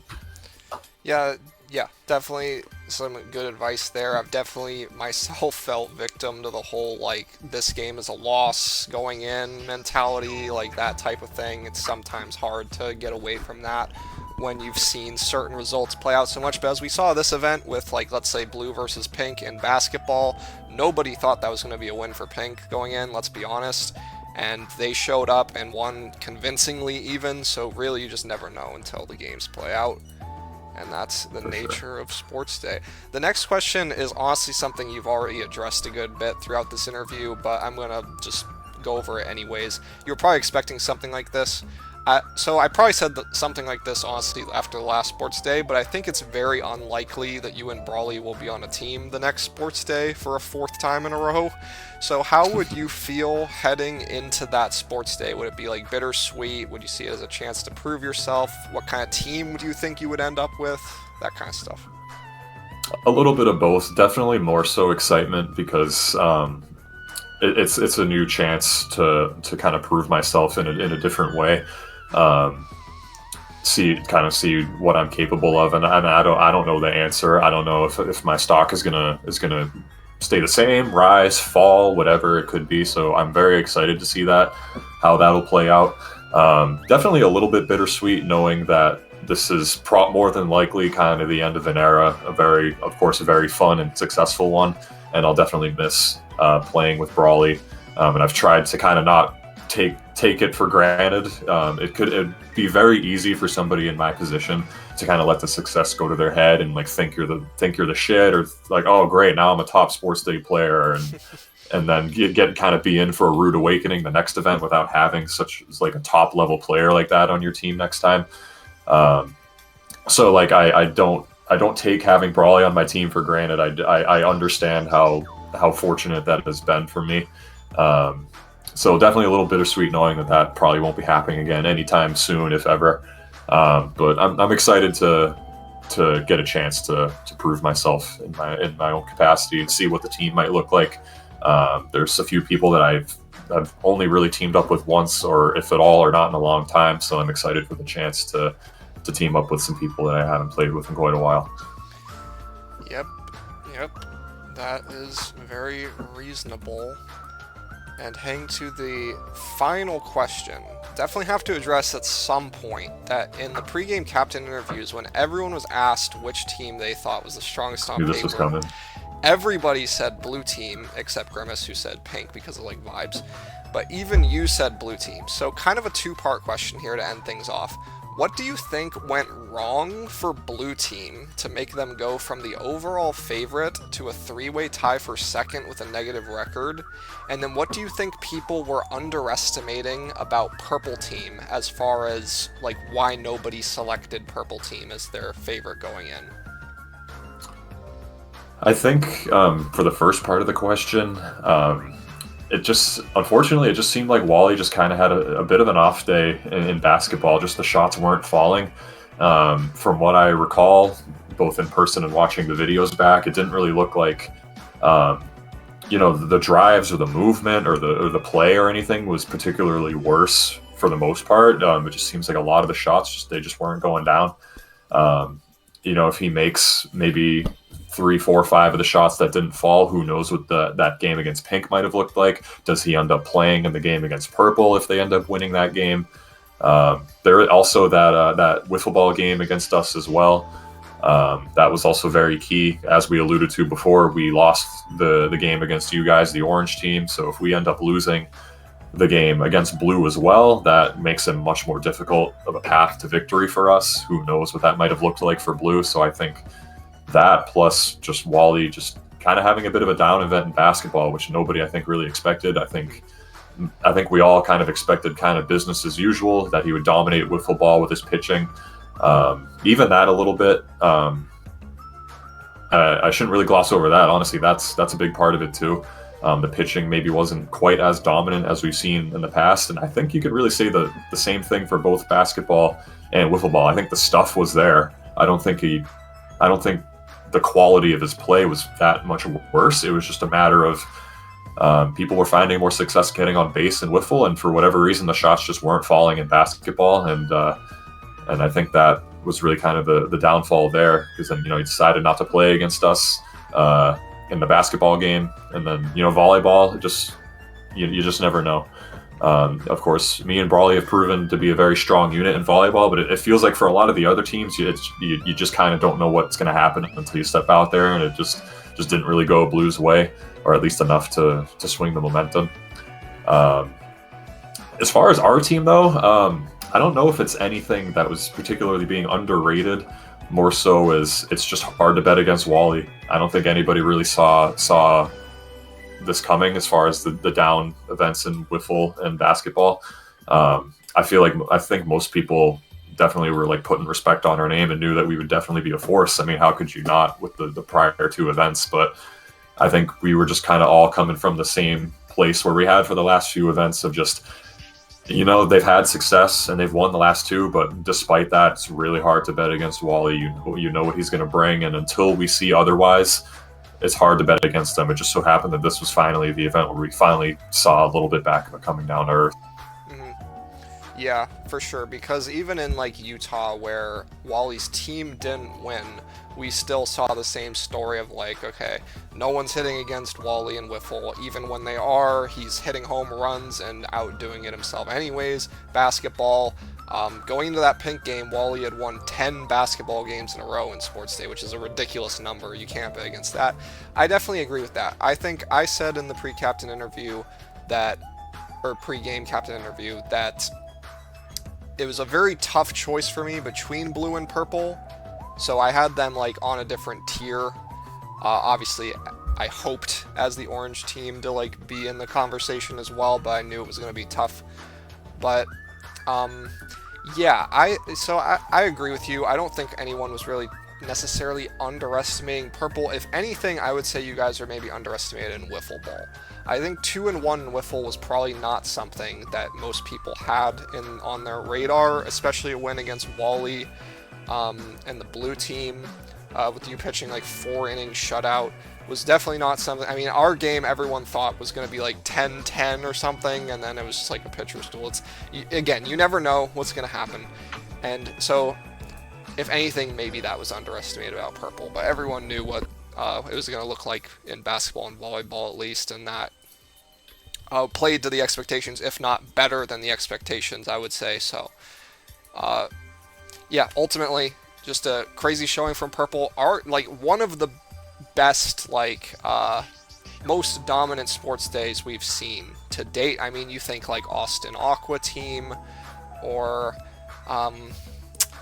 really, like, I can't even think of another that I would compare in terms of, like, win percentage type of statistics. So, like, it was yeah, I mean, we saw it on paper. King, Brawley, Spec, Sinclair was going to be a really strong team, and that ended up playing out. So congratulations on the Sports Day win once again. Obviously, we're like over a month out from the meetup at this point, but yeah, and that's all. So if you have any closing thoughts or words to say, then you can feel free to speak them now. Yeah, good games, everybody. As always, these are always so much fun, regardless of the outcome. Of course, easy for me to say in this position right now, but always a blast. I hope everybody else had fun, regardless of the results. GG's as always. Looking forward to the next one, and yeah, I think that's all I got. Let's go Purple Team. Let's go Brawley. Attaboy.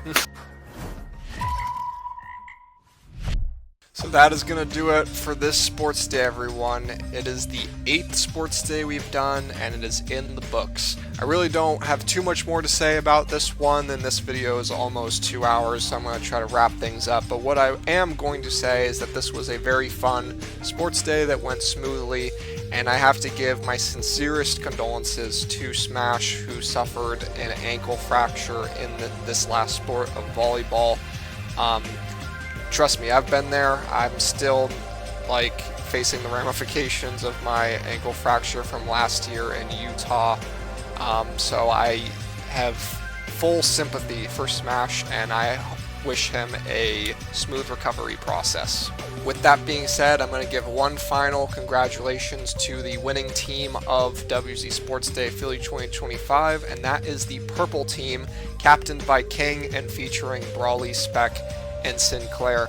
And of course, a shout out to all the other competitors as well, who all tied for second actually at a 5-7 record.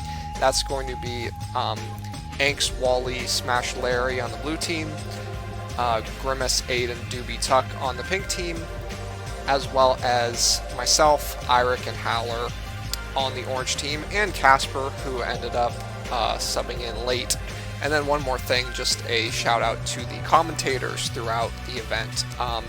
It was myself and Wally on comms for Wiffle Ball, Eirik and Howler on the comms for soccer, Brawley and Spec doing the commentary for basketball, and as you saw here today, King and Doobie handling the commentary for volleyball. So a special shout out to all those people for helping out in the production. So that's going to be it. It's about time for me to sign off. If you've stuck around this long and watched all these Sports Day videos and this 2-hour video, hugely appreciated. Thank you very much for watching. Leave a like, leave a comment, subscribe, do all that shit. And hopefully we will see you soon for the next Sports Day. Maybe not this upcoming winter, but next summer at the latest for sure, you will be seeing more WZ Sports Day action. So stay tuned for that. Thanks for watching, everybody. Goodbye.